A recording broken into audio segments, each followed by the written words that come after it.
We grow a lot of kale, and as you saw in another video, it's in a lot of different stages. So it's got to be easy, or I won't have time for it all. So I put this kale up here in this planter a little over 2 weeks ago, and I haven't done anything to it. No watering, no weeding, no tilling, no nothing. It just sits up here. Now this will go another 3 or 4 weeks before I even mess with it. And at that point, we'll either harvest it or add some more nutrients. We'll keep you updated.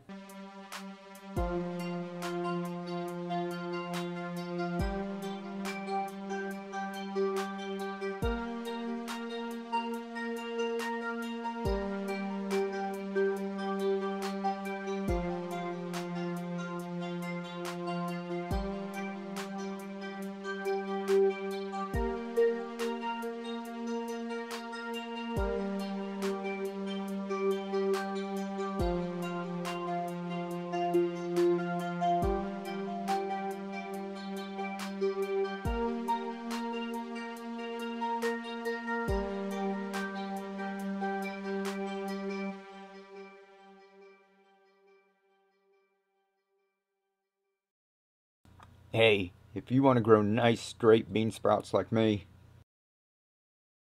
instead of a jumbled mess in a jar, listen up, here's a quick tip. The first 3 or 4 days when your beans are just sprouting, don't shake them up too much. The roots are trying to find their way down to the water. So we want the roots going down and the shoots going up. And you can see some of these, the roots are going in the wrong direction. As the lid starts to rise and air gets in here, those will die. So you don't want a lot of them doing that. As the roots start to develop, you just want to rinse them gently. Don't shake it up. Just let the water drain through the bottom. This keeps all the beans growing in the right direction. Then just add some fresh water in the bottom. Not too much. And the roots will find their way down there. That's what you want. Let's cover it back up. And in a few days, you can just bottom water them just like this. You don't even need to take the lid off. About 8 to 10 days, you have loads of bean sprouts. Can you regrow pea shoots after you cut them for an endless supply? Well, let's find out. Now we grew some here and we decided after we trimmed them up to go ahead and set them back out in the sun for about 3 or 4 more days. And you can see it looks like we got another little harvest, not very much, but these were actually the small ones that were down below where we trimmed. So those were able to grow because the other ones were out of the way. But the ones that we trimmed, those didn't grow back. So you can get you another little handful, but it's not going to be an everlasting crop. They need room. Alright, y'all keep on growing. This lettuce was grown in a jug with some nutrients and just neglected. I just set it over here on this chair and forgot about it. I just want to show people how easy this is. Just took a transplant from the nursery, rinsed roots off a little, wasn't real careful about it, and just held it in place with a pool noodle. And I left it here and it got beat up by a couple of storms, but I just let it go. I just wanted to show you that this really is set it and forget it if you want. So I left them over here in the land of forgotten pool noodles and ramen trays. and haven't done anything. No care at all, no refilling, just left it.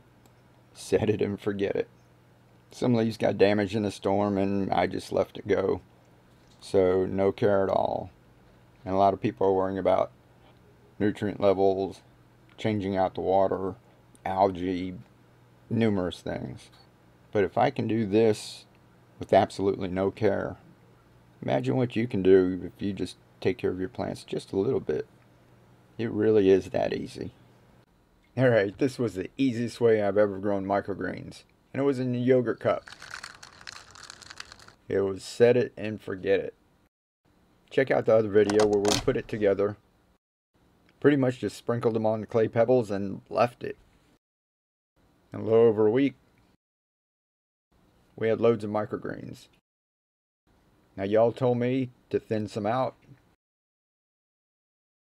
leave some be, and to replant some. So we washed out these pebbles, threw some more seeds on them, and we grew some more microgreens. That's the second batch. This is the first batch still sitting there. Those are coming along nice, and these are the ones we thinned out. So this is your experiment. Tell me what you make of it. And we're going to make some more of these planters and grow out a lot more microgreens. This is too easy. Alright, keep on growing.